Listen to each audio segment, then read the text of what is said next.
Hello, welcome to New Filmmakers Los Angeles in partnership with Movie Maker magazine. I am Talis Correa and we're here at South Park Center and we're going to talk about a very, very interesting film called What's Black About It? Let's watch the clip.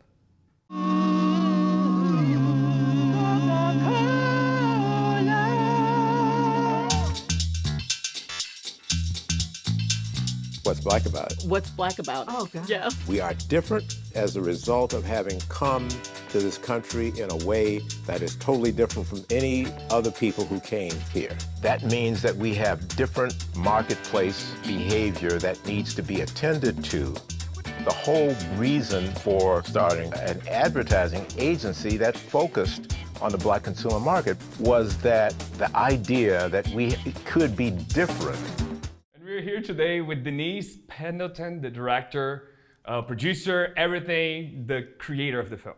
Yes. How are you, Denise? How are you doing today? I'm great. I'm happy to be here, and I think this new Filmmaker LA, I've been in a few festivals. I have to say this is the best. I agree. And I'm just, I'm happy to be here. No, thanks so much for coming. We're glad to have you. You brought up like a very amazing, interesting film. Why don't you tell us a little bit for those who haven't watched it yet, like about the film, the synopsis, and Sure. Tom Burrell is a genius ad man. Back in the 60s, he broke the color line in advertising in Chicago. He was the first black ever hired at a white agency. And after that, as we went through cultural changes, civil rights, Martin Luther King was killed and all of this, and the Black Panthers were growing, there was a rise of black culture and a dominance for black power and all those things.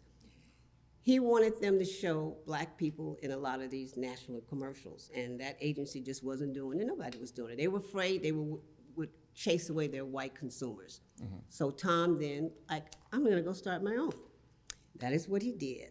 So in a nutshell, Tom was the first to put black people on nationally advertised commercials on television.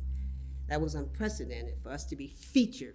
The first time people saw young black kids singing, dancing, school teachers, all these positive images, which Tom called positive realism. That was his theme of what he did in starting the agency. So he changed the face of advertising. Coca-Cola was his first big client, and McDonald's, Ford, you name every blue chip major corporation.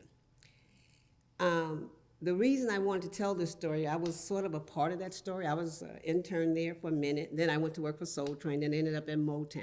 Oh, wow. But more importantly, I met Norman Lear maybe 5 years ago, and wow. I always wanted to do something for Tom. I said, I don't think the entertainment industry knows how important you are, yeah, and how you influence this shift.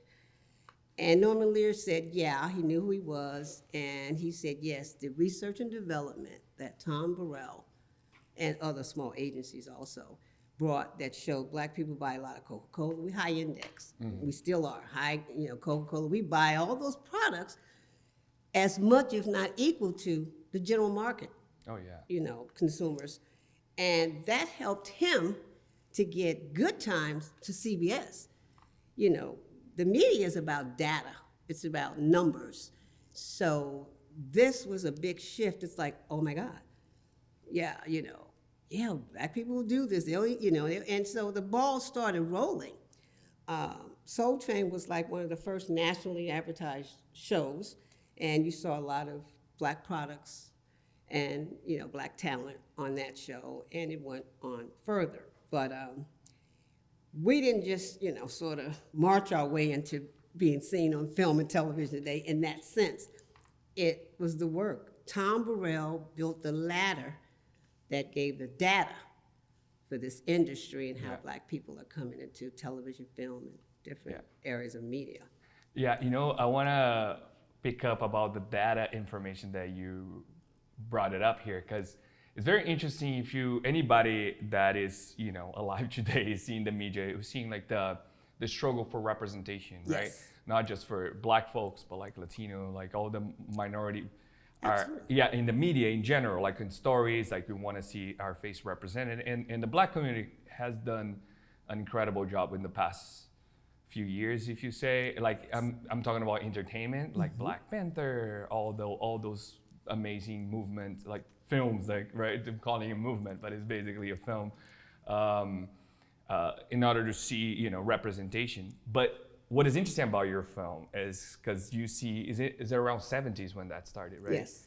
Back in the 70s, all those brands were already embracing that representation for their companies, like you said, Coca-Cola and all those other brands that were embracing that type of advertisement, because they're already seeing the numbers right away, and they don't play around. If they're seeing the numbers, they're jumping on that ship. Absolutely. But if you analyze, that's what I thought it was very interesting about your film, because you see that happening in the 70s, and now you see, even though we made a lot of strides on the media representation, it's still kind of considered slow.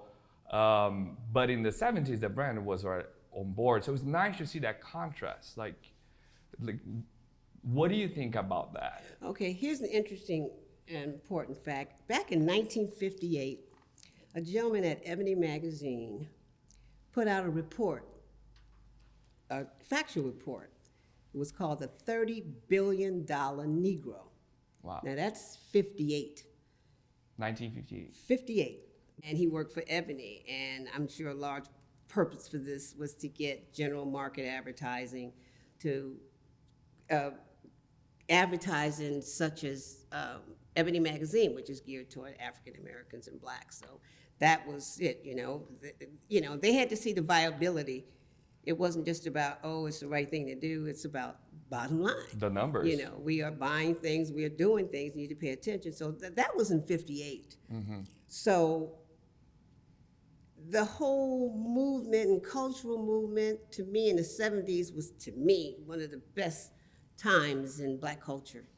So many things going on. Yeah. The rise of independence, black power. Motown. You know, oh yeah, Motown, I'm part of Motown. And it was just great things. And Tom, you know, he captured that.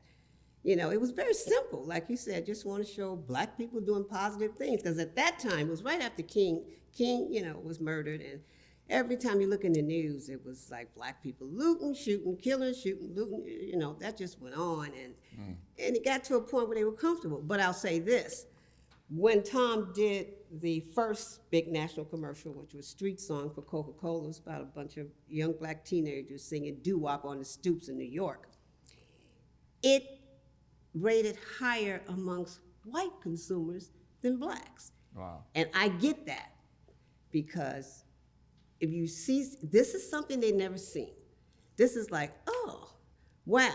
So I get that wow factor, and that is one of the reasons why I think a lot of this, you know, our culture, especially during the 70s, 80s, and 90s, music was changing, fashion was changing. They were finding out more about us, you know, on all levels. So this was like a major shift for him to move the agency forward. And he also wanted to make a statement, you know. Like the young kids that he picked up to head some of these creative projects, they didn't know about advertising. He had to teach them like this quick course, you know, in advertising, because that wasn't anything black kids aspired to do. I first saw myself on television and in a commercial, I lost my mind. I was like, oh my God, she's jumping rope like me. She looks like me. That was a very visceral moment for me. And I'll never forget that day. And of course, later I found out it's Burrell. So I became attracted to that. And then Motown came later and Soul Train. But it's all one big evolution. Yeah. No, that's interesting. And you said that you have a lot of background in the music. And I would love to learn a little bit about like a quick snapshot of your journey, how you came to do this film as a director.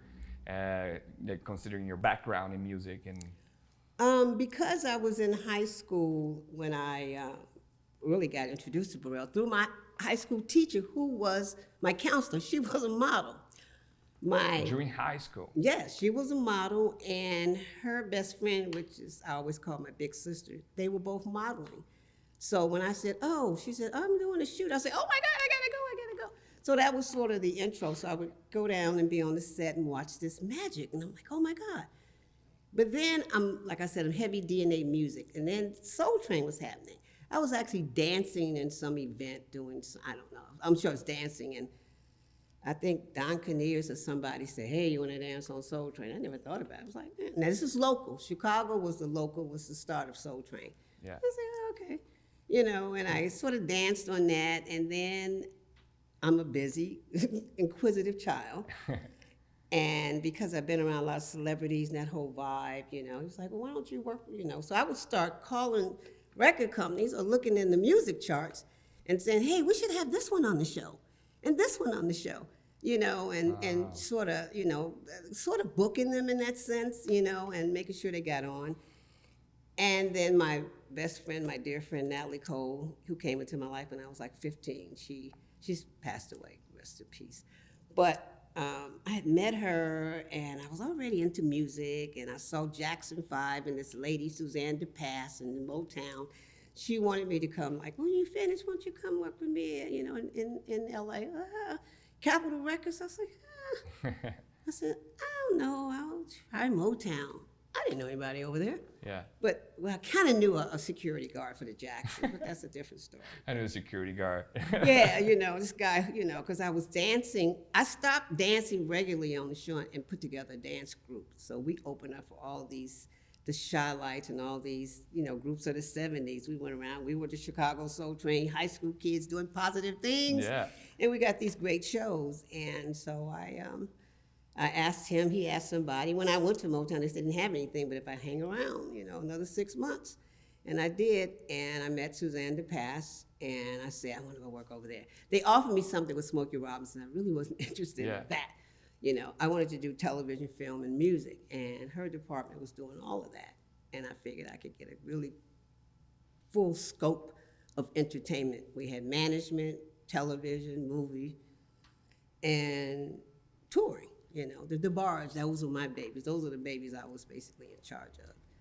And how did you make all your way to do that? So now while I'm at Motown, I was moonlighting with Burrell. You know, those were like family, and those were, you know, I was still had that yearning. So I'm watching, you know. Moonlighting? Yeah, you've heard of moonlighting, right? Tell me. You never heard this term? It's when you're working for one company and you're secretly working for another company on the side. Oh, when you said that, in my mind, it was kind of like shadowing.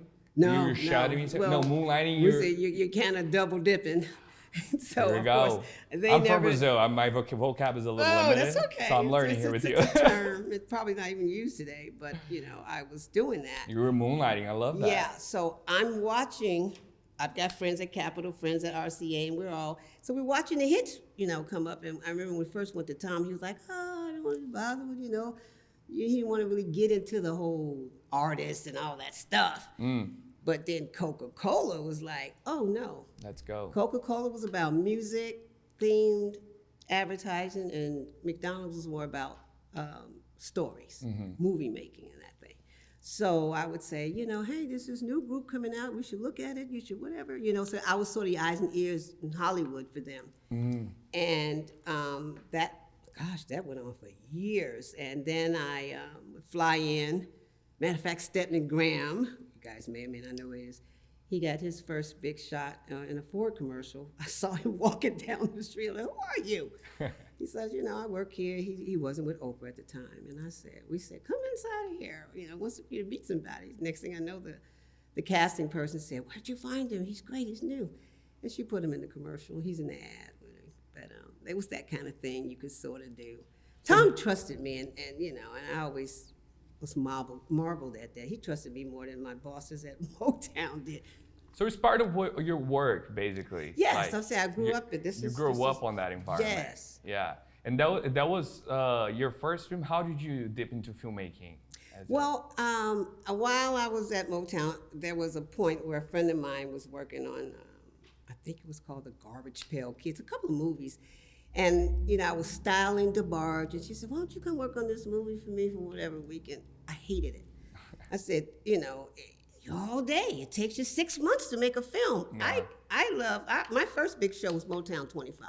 You know, 6-week prep, do the show, 3 or 4 And weeks post. you were doing like as a producer? No, what was your no. I was a production assistant. production That was a assistant? produ- Okay. Yeah, I know. For Suzanne, they produced. I was a production assistant. I finally moved up to production coordinator later with some other stuff. But, you know, and I'm like, I like live shows. I like the whole thing. Yeah. And movies took too long. So I just kind of said, you know, but I love movies. Yeah. That's my passion. I love to go see movies and the whole, you know, visceral vibe of them, especially the ones I like. And I started peeping at documentaries. You know, my thing is I always have these stories people don't know. So I always find myself in a position where people, oh, I've never heard of that. Tell me more. So I said, okay, this is kind of my calling. You know, I need to tell stories. You know, people know, but I don't want to. You know, I don't want to look at it as a film. I want to look at it as a journey. I call it edutainment. Edutainment. Edutainment. Burrell fit right in it. And like I said, I was always saying to Tom, you know, we need to do something. Maybe we need to honor you. I'm working on all these events. We're honoring all these people, the actors, but they don't know your contribution, yada, yada. But so I thought by the time I really had a chance to get at him about this, somebody would have done it. So I was like, He said, you want to do it? I said, yeah. I said, he said, no. I said, okay. And what I love, he said, what do you want to do? He said, because, you know, if I get in it, he was like, it's your thing. Yeah. You know, he knew I would never disparage him or anything. Some of it wasn't negative stuff. It was more the racial profiles. A lot of that I kept out because I planned to really extend it and really get more into it. It's a 50, at the time it was 47 years I had to encapsulate. Yeah. In 56 minutes. That's and a challenge, yeah. get it to make sense. Now, I have to say these wonderful guys, Phil Lee and Daryl Emanuel, oh my God, I just blew it in the production company. But Phil Lee is an amazing editor. They both worked at Burrell at one point in their careers. Oh. So I knew when I said I need a crackerjack team. Yeah. I had my mentor who was president at Burrell for a while, just sort of, this is the way I want to tell it. We're not going to do a movie. I'm going to do a documentary style, and I'm going to do a journey. Yeah. And, that's kind of the way I looked at it, because I was here when the whole thing about rap, they were like, rap was terrible. Get it off, put the advisory labels on. They were killing rap. Burrell launched the careers of Common, Missy Elliott, all those guys. They were never seen nationally. Yeah. They were just kind of, mowing along, doing hip hop and, just thing. We caught them on their ascendancy and we shot them to the moon. Yeah. Sprite, Obey Your Thirst, major contribution to those guys' careers. And that's another part of the story I'd like to tell. Yeah. No, I see in the documentary you go a little into that Sprite commercial and showing all the hip hop artists coming to it. So tell us a little bit about that. Also, I love the title. What's black about it? I know there's a second part of the title, but what's black about it? And is it catchy, first of all? If you don't know nothing about it, if you've seen the program, which movie I'm going to watch today, what's black about it, like pops for sure. That's part of, thank you, my marketing mind. I as a producer and doing events and stuff, I look at the bigger picture. I need to draw attention. It was originally called just Burrell Advertising Revolution. Oh. Well, knowing that, I started thinking, they just don't know who Burrell is. Tom, thank goodness, was not always out there trying to be on the national news and things, very low-key kind of guy. And I thought about it, I said, I want to ask a question, because I've gone, after working at Burrell and doing things, I do a lot of freelance, and there's this, you've heard it, we were not at the table. It's a term that we use out here. Why did this company make this horrible decision to show us and any people of color in that way? Well, we were not at the table. We're not at the table, yeah. And then there was this, Tom created niche marketing, which is what we know this as, the Latin marketing. He was the purveyor of that. So with that going on, there was a lot of, it got to a point where, the kumbaya came in. We're not You know, you're not just black. We're Latin. We're urban and urban, Yeah. and all of this Yeah. melding started coming in, and so we're sort of faded into this mush of things now, where I told someone, I said, I haven't seen a black family with a child, a mother, and a daughter, all black, in about 5 years. I think it's great. I have nothing against it, but still, there's certain things about our culture and our stories. Just like we should see more of your culture and your stories, your family, your constraints, how your family and your history, we should see that. Yeah. So when you start mixing up stuff, it's like checking the box. Yeah. Got a white woman, a black guy, a mixed child, and a mixed dog, and Yeah, let's talk about that a little bit. I want to throw you a little a controversial topic here, because at the same time that we see us like being a minority, we see like the advantage of like you just beautifully explained earlier, like when you saw yourself on TV, that caused you that feeling of being seen, which is very important. We all know that, especially me as a Latino, for sure. But at the same time, there's the other side of the coin that they say, like, if you focus on the advertising standpoint, right? If you're focused on that group very much, if you zoom in too much, you're missing out, or you ended up segregating that group out from the larger whole. Like you basically you're basically making a circle. It's like these people drink Sprite. You explore a little bit of that on your film. But what do you think about that? Like zooming in too much on advertising on one small group, would that reinforce the segregation a little bit more, or what do you think? So you have to remember, we're back in the 70s, we're late 60s, 70s, we just passed civil rights and equal opportunity. All these things are passed. So there was nobody before Tom Burrell to hit that big, There was no real history out there. Yes. Tom was one of the first to go, meteor. Yeah. Now, there's a bunch of Tom Burrells and a bunch of stuff now. And I just think it's a part of it is, it would not turn off the other consumers as if they thought it would then. It didn't happen then, and it won't happen today. I think it just takes people with a little thought to look deeper. Because if you just give me a piece of this and a piece of this and a piece of this in this little commercial, I'm just seeing these random people.